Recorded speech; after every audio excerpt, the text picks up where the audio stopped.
नमस्कार, fast India news में आपका स्वागत है। मैं हूं नील कौशिक। नजर डालते हैं इस वक्त की खबरों पर। जम्मू कश्मीर के बंदीपोरा के अजास एरिया में सुरक्षा बलों के साथ चले एक मुठभेड़ के बाद सारे आतंकी भाग निकले। बताया जा रहा है कि सूमो गाड़ी में कुछ आतंकवादी बैठकर अजास एरिया की ओर आ रहे थे।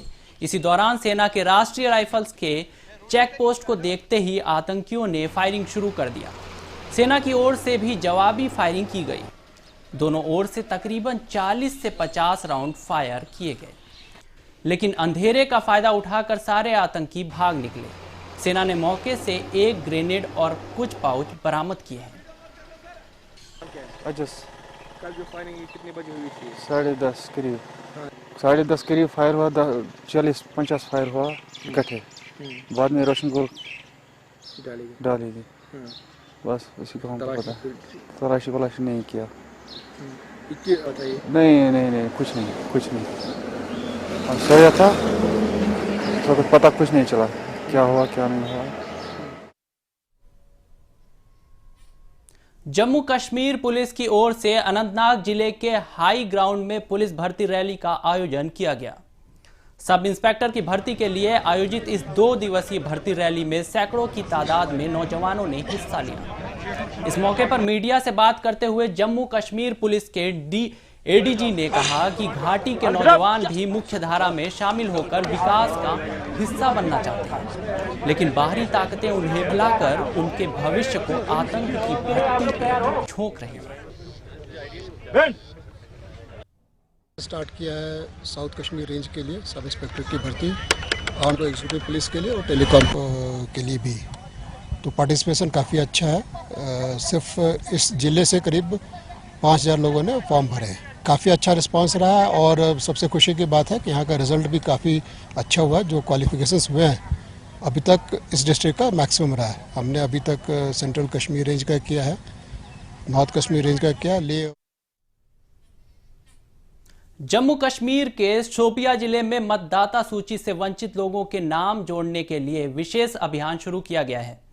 इसे लेकर जिला निर्वाचन अधिकारी और जिले के डीडीसी मोहम्मद एजाज की अगुवाई में एक बैठक आयोजित की गई। बैठक में स्वीप अभियान के नोडल अधिकारी के साथ साथ सभी डिग्री कॉलेज और हायर सेकेंडरी स्कूलों ने शिरकत किया।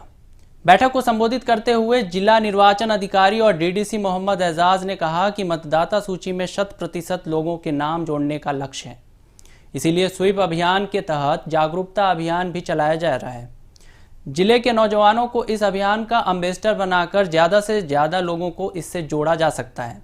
इसके साथ ही अभियान में आंगनबाड़ी सेविका और आशा दीदी से भी मदद ली गई है।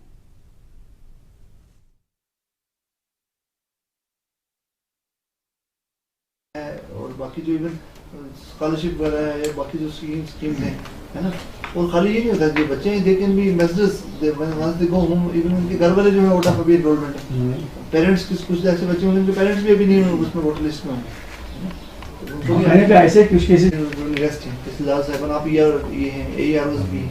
तो आप लोगों ने अपने एरिया में एक स्कूल में जाना है, बताना नहीं किस में जाओगे, ठीक है ना। डिस्ट्रीब्यूट कर दें सबको जो इसमें पोटेंशियल वोटर्स हैं। सीरियस वोट इशू तो नहीं। इसमें एजुकेशन डिपार्टमेंट को और क्लोज लाने की कोशिश कर रहे हैं।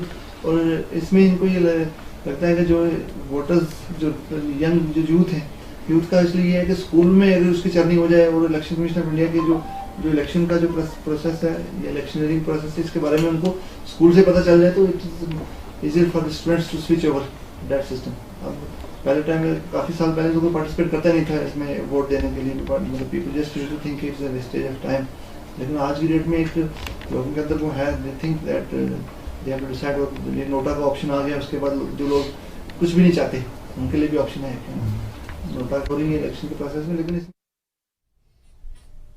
जम्मू कश्मीर के शोपिया जिले के डीडीसी मोहम्मद एजाज ने उत्तरी क्षेत्र सशक्तिकरण योजना यानी NRSS स्कीम के तहत चल रहे पावर ग्रिड कार्य के कई साइट का दौरा किया। इस स्कीम के तहत पंजाब से कश्मीर को बिजली सप्लाई करने की योजना है, जिसके बाद सर्दियों में भी घाटी में 24 घंटे पावर उपलब्ध रह सके। डीडीसी ने बताया कि मौजूदा ट्रांसमिशन कॉरिडोर पीर पंजाल इलाके से गुजरी है, जो लैंडस्लाइड एरिया है। सर्दियों और बारिश के दिनों में लैंडस्लाइड होने से पूरा घाटी ही थम जाती है। सबसे ज्यादा असर घाटी के कारोबार पर पड़ता है। डीडीसी ने कहा कि नेशनल ग्रिड से जुड़ जाने के बाद कश्मीर में विकास की गति तीव्र हो जाएगी। ये देश के नेशनल इंटरेस्ट से जुड़ी हुई बड़ी योजना है। दौरे के दौरान डीडीसी ने विभाग के संबंधित अधिकारियों को कई दिशा निर्देश भी दिए।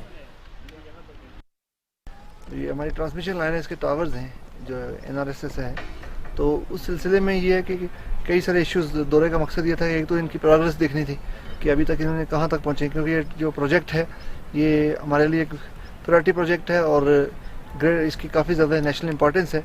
इसलिए इस प्रोजेक्ट को हम तेज़ से तेज़ इसका काम जो है वो हम चाहते हैं कि जल्द अज जल्द इसका काम ख़त्म हो जाए। इसके साथ अलावा कुछ इश्यूज़ हैं जो मुख्तलिफ एजेंसीज़ के बीच में हैं, कोऑर्डिनेशन इश्यूज़ हैं जैसे क्या है, और जो मुख्तलिफ एजेंसीज़ के बीच में कुछ इश्यूज़ जो अभी तक स्टक अप थे, जो पेंडिंग है, उन इश्यूज़ को रिजॉल्व करने के लिए जो जॉइंट विजिट हुआ है, जॉइंट इंस्पेक्शन टीम उसके लिए उस सिलसिले में बना दी गई थी, तो वो इश्यूज़ जो हैं वो रिजॉल्व कर दिए गए हैं। इसके अलावा जो ये प्रोजेक्ट है इसको मिलते हैं एक छोटे से ब्रेक के बाद। आप बने रहिए फास्ट इंडिया न्यूज के साथ।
ब्रेक के बाद आपका स्वागत है।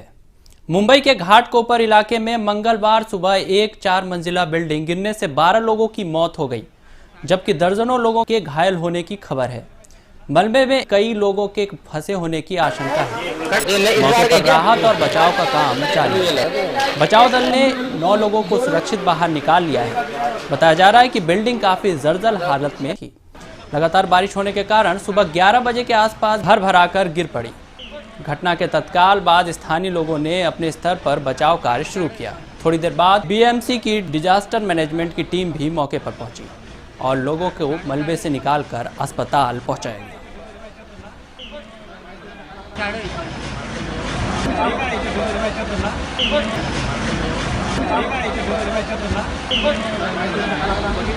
भाई बहन के स्नेह का पर्व रक्षाबंधन अब बस आने वाला ही है।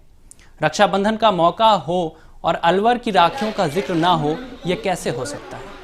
अलवर की राखियां भारत ही की नहीं बल्कि विदेशों में भी धूम मचा रखी है। अलवर में राखियों के 40,000 से ज़्यादा डिजाइन बाजार में बिक्री के लिए जाते हैं। विश्व प्रसिद्ध अनिल राखी की ओर से इस बार कंगन और चूड़े की स्पेशल राखी और डिज़ाइन तैयार किए गए हैं। इन दिनों अलवर के विकास पथ स्थित अनिल राखी के कार्यालय में लाखों की संख्या में राखियों की सप्लाई की जा रही है। अनिल राखी हस्तशिल्प कला उद्योग के प्रबंधक बच्चू जैन ने बताया कि हजारों की संख्या में लोग राखी व्यवसाय से जुड़े हुए हैं। अनिल राखियों अमेरिका, जापान, कनाडा, ऑस्ट्रेलिया, रूस सहित कई देशों में जाती है। डिजाइन बनाते हैं। इस साल हमने लेडीज के लिए नए कंगन। अलीगढ़ पुलिस ने पिछले दिनों गांधी पार्क थाना इलाके में हुए कैश वैन लूटकांड और गार्ड की हत्याकांड का खुलासा कर दिया। पुलिस ने घटना में शामिल 6 अपराधियों को गिरफ्तार किया। हालांकि अब भी 4 अपराधी पुलिस की गिरफ्त से बाहर हैं। गिरफ्तार अपराधियों के पास से पुलिस ने 6,09,000 रुपए नगद, 1 बाइक और 1 स्कॉर्पियो बरामद किया है। गिरफ्तार अपराधियों का नाम सोनू चौधरी, रजत शर्मा, दीपक ठाकुर, अरुण राघव, आदेश और मोहित बताया जा रहा है। जो अलीगढ़ जिले के ही विभिन्न इलाकों के रहने वाले हैं। बता दें कि पिछले दिनों दिन दहाड़े अपराधियों ने कैश वैन के गार्ड को गोली मारकर तकरीबन 20 लाख की लूट की वारदात को अंजाम दिया गया। बाद में गार्ड की मौत हो गई थी।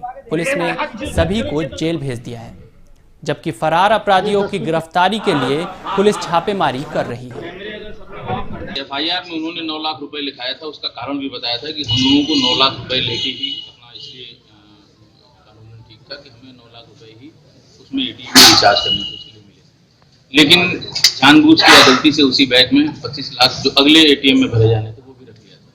इस तरह कुल 34 लाख की ये लूट हुई थी और 50,000 रुपए जो उनका कस्टोडियन था उसकी जेब से निकाला गया था। ऐसा ही बताते हैं कि 34,50,000 रुपए।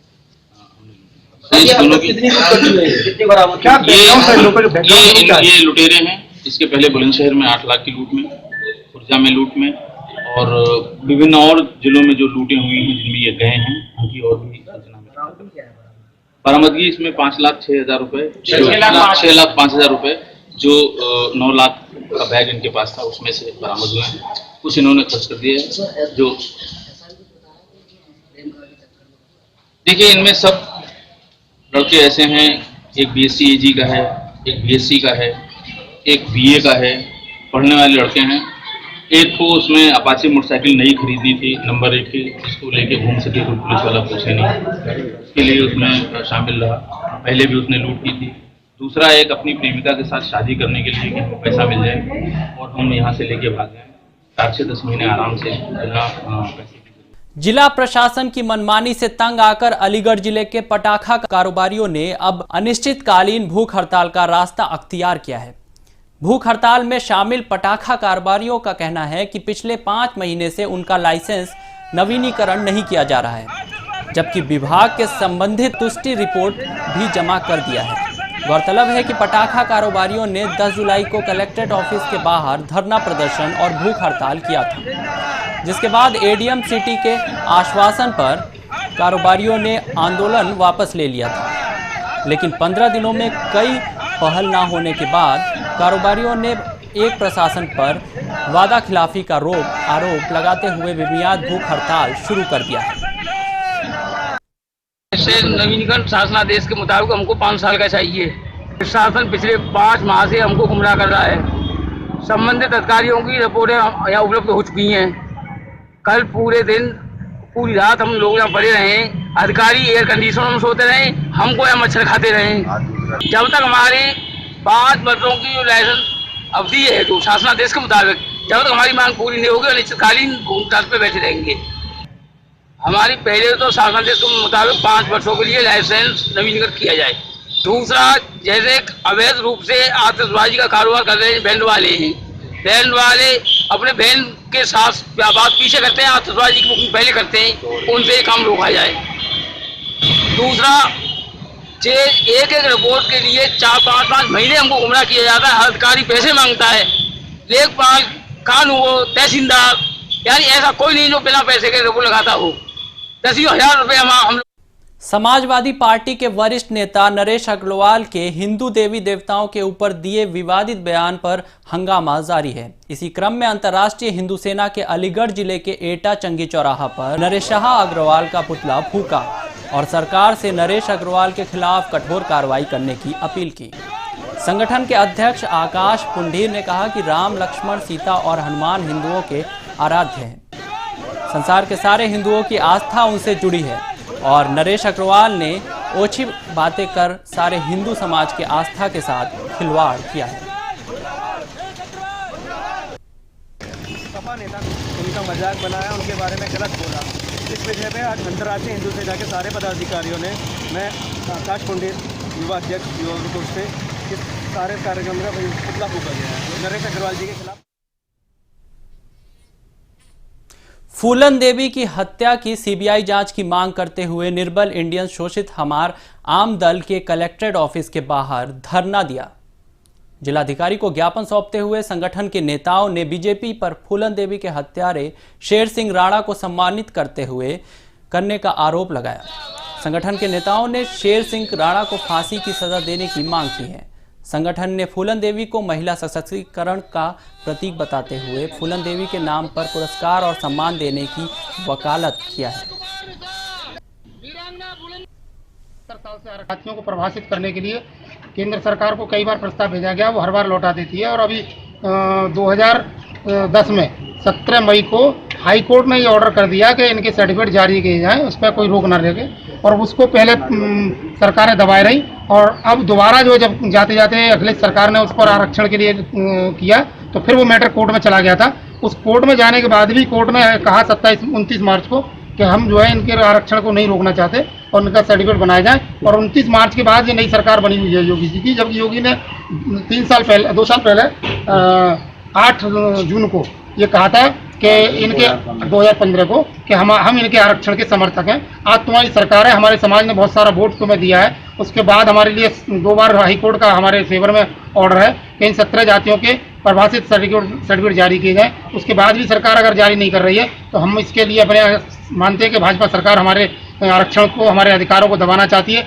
ऐसा ही एक कांड 16 साल पहले फूलन देवी की हत्याकांड हुआ था, जब केंद्र में बीजेपी सरकार थी, अटल बिहारी सरकार के पीरियड में। उस सरकार के समय हत्याकांड संसद सत्र चलते हुए हुआ, उनकी सीबीआई जांच आज तक नहीं कराई गई। हत्यारे ने कबूल किया कि मैंने जो इनकी हत्या की है, उसके बाद भी उसको फांसी की जगह उम्र कैद की सजा दी गई और बाद में उसको रिहा कर दिया गया। और अभी राज्यसभा में ये मैटर उठाया मायावती जी ने, उन्होंने इस पर जो है अभी अपना इस्तीफा दिया। और शरद पवार ने कहा कि ये जो है मैटर जो हुआ है अभी सहारनपुर कांड, उसमें कहीं ना कहीं मुख्य जो सूत्रधार है वो फूलन जी का हत्यारा है। तो अगर ऐसा हत्यारा अगर खुला घूम रहा है और इतना बड़ा नरसंहार हो रहा है, तो ऐसे हत्यारे को तत्काल गिरफ्तार कर उसको फांसी की सजा मुकर्रर किया जाए। और हमारे जो अधिकार है, जिनके पीछे हमारा समाज 90% आज की तारीख में गरीबी की रेखा से नीचे जी रहा है।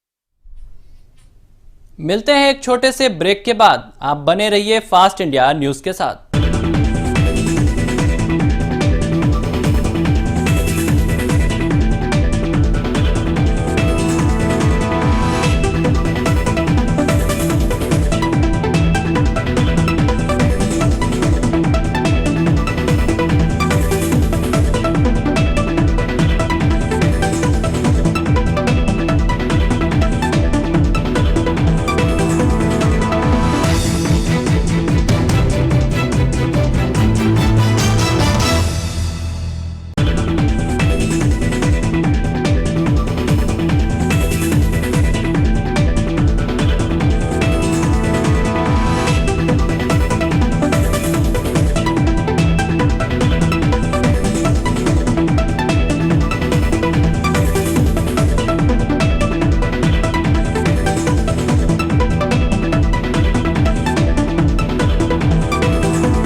ब्रेक के बाद आपका स्वागत है। बलिया जिले के सिकंदरपुर थाना इलाके में नदी में नहाने के दौरान डूबने से 18 साल की प्रियंका काल के गाल में समा गई। घटना सिमोटर गांव की है। बताया जा रहा है कि प्रियंका अपने 3 सहेलियों के साथ सोमवारी पूजा के लिए नदी में नहाने गई थी। इसी क्रम में चारों लड़कियां नदी के बहाव में फंस गईं। वहीं पास में ही नाव से जाते मछुआरे ने लड़कियों की चीख सुनकर उन्हें बचाने में जुट गया। अपनी जान पर खेलकर मछुआरे ने 3 लड़कियों को तो बचा लिया, लेकिन प्रियंका नदी के बहाव में डूब गई। सूचना पर पुलिस गोताखोरों के साथ मौके पर पहुंची। गोताखोर अब तक प्रियंका को नहीं तलाश पाए हैं। प्रियंका शादी समारोह में शामिल होने सिमोटर गांव स्थित अपने ननिहाल आई थी, लेकिन शादी की खुशियां अब मौत के मातम में तब्दील हो गया।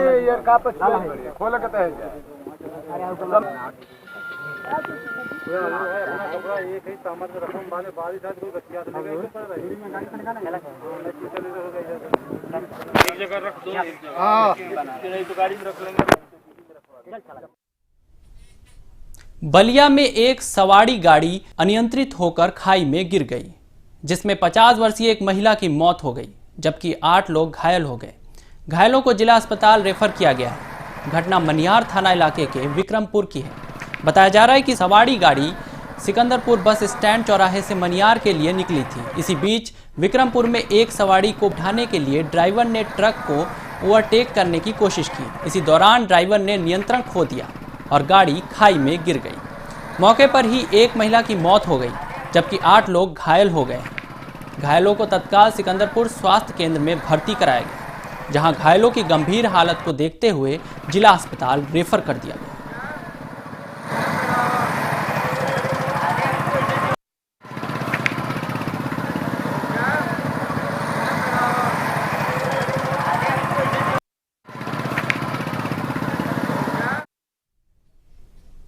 कोरिया जिले में 3 भालुओं ने राहुल नाम के बच्चे पर एक साथ हमला बोल दिया, जिसमें राहुल गंभीर रूप से घायल हो गया। राहुल ने बड़ी चालाकी से कुछ देर के लिए अपनी सांसें रोक ली, जिसके बाद भालू उसे मृत समझकर झाड़ियों की ओर चला गया। घटना मंदेरगढ़ जनपद के चवनी गांव की है। काली मंदिर में आयोजित भंडारा कार्यक्रम में शामिल होकर घर लौट रहा था, अभी झाड़ियों में छिपे 3 भालुओं ने उस पर हमला कर दिया। राहुल का इलाज मंदेरगढ़ स्वास्थ्य केंद्र में चल रहा है।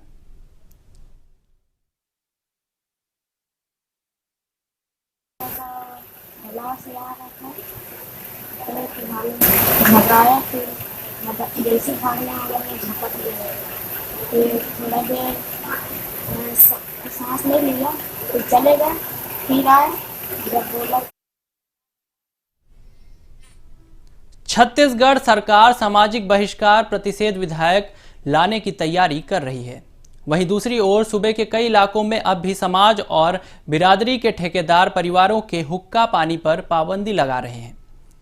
ऐसा ही एक मामला सामने आया है धमतरी जिले में, जहां सिहावा नगरी परिक्षेत्र में कोसरिया यादव समाज ने एक साथ 200 परिवारों का हुक्का पानी बंद करने का फरमान जारी कर दिया है। इन परिवारों से बेटी रोटी और लेन देन पर पूरी तरह रोक लगा दी गई है। दरअसल समाज के पदाधिकारियों की मनमानी से तंग आकर समाज के लोगों ने दूसरा संगठन तैयार कर लिया है, जो समाज के पदाधिकारियों को नागवार गुजरा।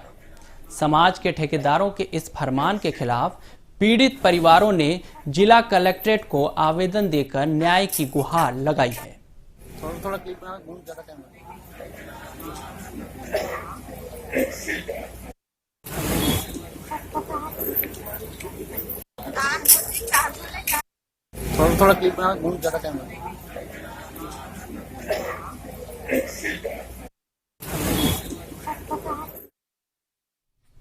छत्तीसगढ़ के धमतरी जिले के भैंसा साकार थाने में अंधविश्वास से जुड़ी एक शिकायत दर्ज करवाई गई है। दरअसल हरेली पर्व के दौरान घर परिवार के काली झंडी में लाल और सफेद कपड़ों में नींबू, लाल गुलाब और चावल बांधकर रख दिया था, जिसे पूरा परिवार भयभीत है।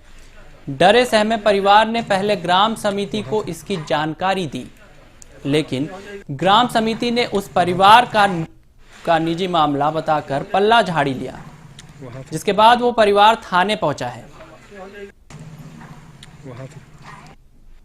मॉर्निंग में जब सोकर उठे, दरवाजा खोले तब ये वहीं पे रखा हुआ था। फिर उसके बाद थोड़ा अचरज में पड़ गया क्या चीज़ है करके।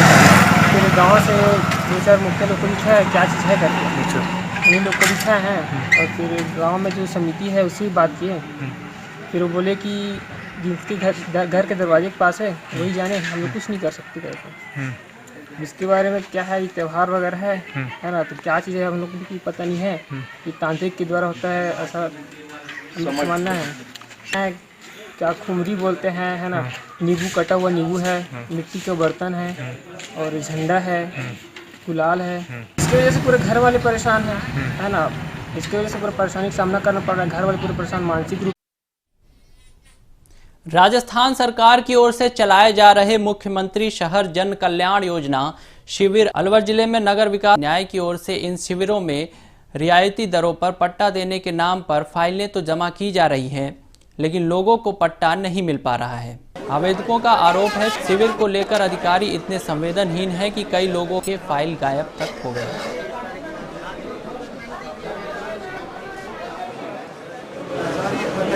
आप अब उसके बाद पैसे के ऑर्डर में जाएगी, पैसे के ऑर्डर में भैया फोन पहुंच चुका। हाँ तो वही आप चिल्लाने इसके बाद फोन आ रहा है मेरे को, मैं उनसे भैया मैंने आपसे भैया से मेरे पैसा जमा है के बाद निकाल। जम्मू कश्मीर के अनंतनाग जिले के मातृत्व व बाल अस्पताल में आधारभूत संरचनाओं का घोर अभाव है, जिसके कारण अस्पताल आने वाले जिले के दूर दराज के मरीजों को कई तरह की परेशानियों का सामना करना पड़ता है। लोगों की माने तो अस्पताल में आधुनिक मशीन उपलब्ध नहीं है, जबकि आबादी के नजरिए से अनंतनाग जम्मू कश्मीर का तीसरा सबसे बड़ा जिला है।